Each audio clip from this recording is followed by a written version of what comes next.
Happy to take care of you. Again, Ellen's is now open from 7 a.m. to 2 p.m. every day of the week, accepting to-go orders and delivery upon request. That number again, 805-688-5312. The Information Station with information about your schools. AM 1440 and FM 106.3 KUHL. 7:33, good morning. Information now on the way. We'll check some more local news as part of our local news segment, though.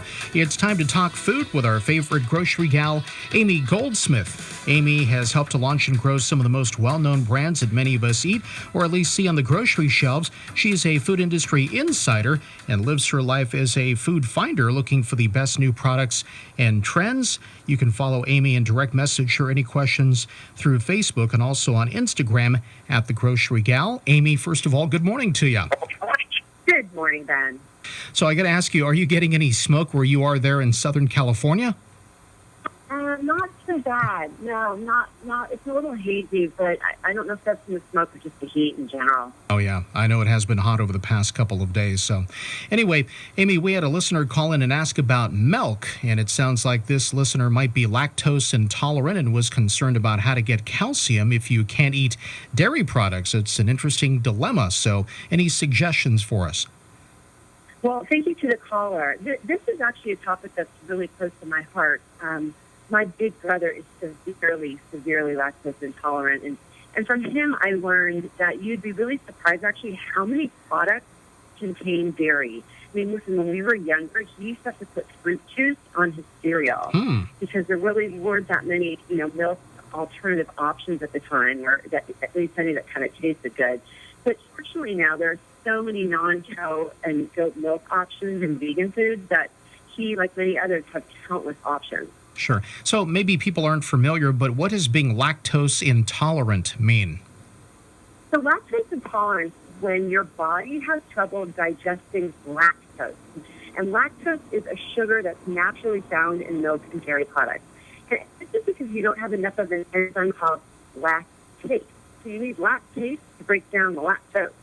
And as a result, undigested lactose will sit in your intestine, and then it gets fermented by bacteria, and this causes, gas and bloating and nausea.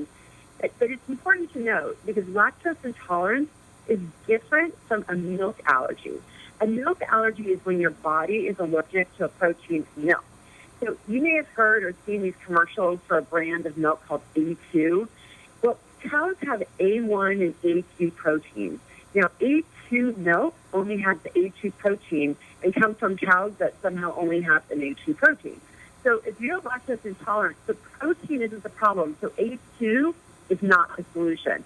Lactose, if you're lactose intolerant, is found mainly in milk and dairy products such as cow's milk, goat's milk, yogurt, cheese, and of course ice cream. And like I mentioned, it also can be ingredients found in beverages and like bread and cereal, lunch meat, salad dressing, baked goods. You'd be very surprised. So read the labels and look for ingredients such as milk or milk powder, malted cream, buttermilk curd, lactose, and whey, which is a very popular protein, whey protein.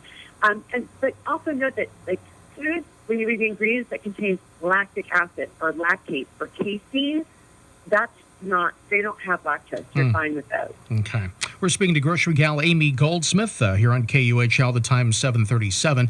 So, like our caller asked, if you can't have dairy, how do you get calcium? I know that we need calcium to keep our bones strong and keep our muscles moving and overall for wellness. But how do you get calcium then? Right. Well, listen, there are so many new products out on the market, which is so great for people who are lactose intolerant. There's lactose milk and lactose-free yogurt and cheese available that have the same amount of calcium as the regular product. There's also calcium-fortified soy, almond, and rice beverages. Now, calcium-fortified orange juice, and there's vegetables such as bok choy, broccoli, collards, and kale. Greens in general have a lot of calcium, and fish has a lot of calcium, like salmon, anchovies, and sardines. Also, you want beans, like chickpeas, kidney beans, white, navy, and pinto beans. Also nuts and seeds, like almonds and sesame seeds. And then there's soybean-based foods such as edamame, soy nuts, and tofu. talk to your physician also about calcium supplements if you don't feel like you're getting enough. Okay. And you mentioned there's so many alternative types of milk and dairy products. You talked about your big brother putting fruit juice on his cereal. So how do you navigate things? I mean, there's a lot more options, I guess, for people now. There are, honestly, Ben, and I just have to be honest, it really comes down to taste and preference. Also, you want unsweetened and unflavored milk alternatives, and pay attention to the sugar. And obviously, if you have a nut allergy, you want to stay away from the nut milks and cheeses. But really, you just need to try them. See what tastes best and how your body responds to each.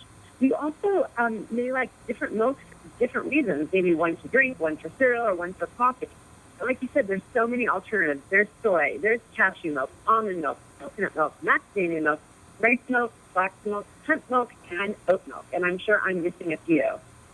My husband was drinking almond milk. I actually got him to switch to oat milk. I think oat milk tastes the most like cow's milk in terms of flavor and consistency.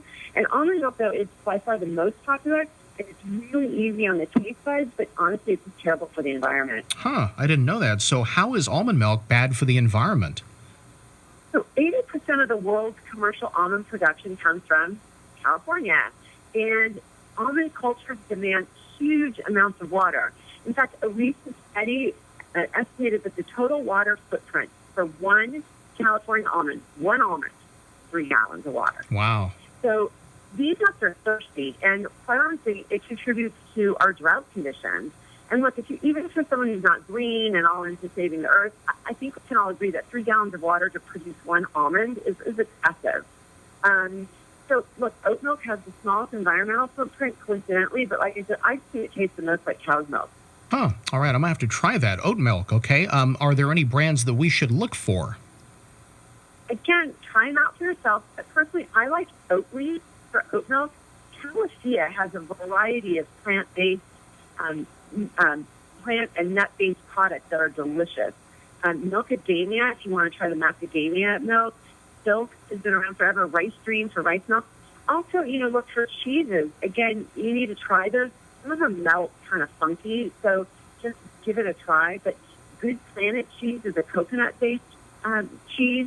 Follow Your Heart is a cheese without soy. Then the popular ones also that you see around are Gaia and Kite Hill and Miyoko, and those are just some of the popular cheese brands. But if you're interested in learning more about these non-dairy products and you're having trouble navigating the grocery store, see if you can make an appointment with your store's retail dietitian, and they may be able to talk you through it, or if you're comfortable, walk you through it, and they can make some suggestions, and they may even have coupons for you as well. Oh, very good. Okay, we have Grocery Gal Amy Goldsmith here, 741. We're talking milk and being lactose intolerant and some of the options available.